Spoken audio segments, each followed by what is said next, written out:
Hey everyone, welcome back to Rob's Car World. Today's quick find is a good-looking 1977 Oldsmobile Cutlass Supreme. This car is in Lancaster, New York State, and he's asking $11,500. It's on Facebook Marketplace. Looks like a legitimate seller. Let's go check it out. I found this car a little while ago. Interesting car. These cars were so popular growing up as a kid. I mean, everyone's uncle drove one, everyone's aunt had one, and these were basically commuter cars back in the 70s. It's basically, yeah, this was the equivalent to a Toyota Corolla. You would buy this car and commute every day to work and go to church on Sunday, wash the car and wax the car on Saturday for Saturday night, and that was what was so very popular. These cars were built everywhere. I looked up in Wikipedia. There's so many assembly plants where these cars were made. This is now the fourth generation. The 1977 is the fourth generation, and 77 is the last model year of the fourth generation. And then the different design came out. But these cars were built in so many assembly plants around the United States. It's just amazing how many people were employed at the time. And this fourth generation, it's interesting. It was designed by a designer called Tom Matano. And when I looked up Tom Matano, he is now, or once was, the designer for the Mazda Miata. And he penned this. This was his workmanship with the Miata. So hard to believe that this car here was actually designed by the person that penned the original Mazda Miata, and he worked as the head designer for Mazda Miata as well. So he's a pretty famous designer in his own right.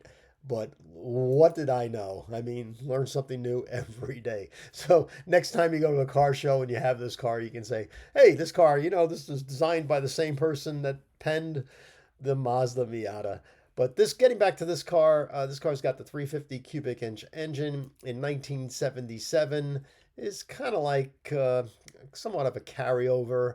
The inside was slightly revised. The design of the inside dash had a digital clock. Um, they had the V6 engine, they had the 260 V8, and the 350 Rocket V8s were carryover. They discontinued the 455 that year in 77, and they sold 632,742 in 1977, the highest production period for the market. So when I say these cars were everywhere, they're everywhere. Today they're called the Colonnade editions. Oh, you like the Colonnade cars? And I would say, I don't know, I just like this car. I grew up with it. So let's check this car out for $11,500. We'll see if we can tear it apart a little bit. The seller says, selling this classic garage kept 77 to a good home, lack of use, runs great, automatic transmission 350, and basically that's it. And so if we look at the photos they don't look current because the trees have leaves on them. But it looks like it is registered, so that's a good thing. Private party has a sale sign on the car. This car was definitely repainted, obviously, after all these years. But if you like the color green, I'm not sure if this is an original color, but I believe it is because the trunk lid is the same color. Um, I think he's missing the chrome trim around the wheel wells and things like that. So definitely was repainted. It may have had a half moon vinyl top, the Landau type vinyl tops, and it may have come off when he repainted the car because I don't remember many of these without a vinyl top, especially the Cutlass Supreme, with these wheels and all. So the option packages were, but you could have deleted it, I guess. But anyway, the side of the car looks really nice. The paintwork looks decent for photography, during the summer or springtime. But you got to see these cars up front, especially being a New York State car. I don't know where this car lived its life, but overall, it looks like, an $8,000-9,000 car that I would probably pay for. The dashboard has a crack here, and he put speaker replacements here on the dash. So, you could probably find a replacement dash for this car. And this color was common back then, too. So, interior is kind of unique. It's got this crushed velour interior with a pattern in it. I don't remember that at all, but it is interesting. Hey, he's got those plugs in the door. Remember we talked about the people that did the Rusty Jones back in those days?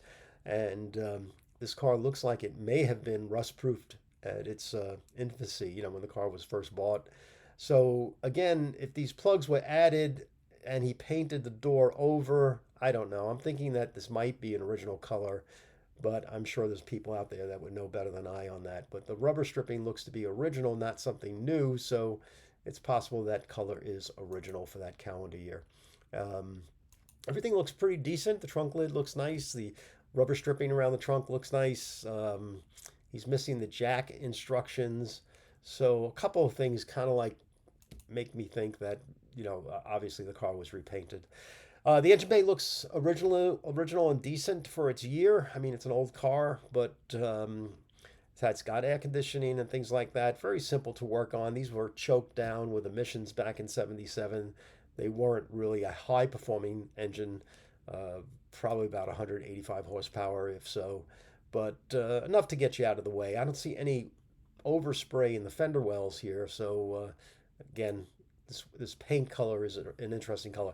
Boy, if this was the original paint, that would make it all the better, right? But to me, it looks like it may have had some body work done, especially on this photo here.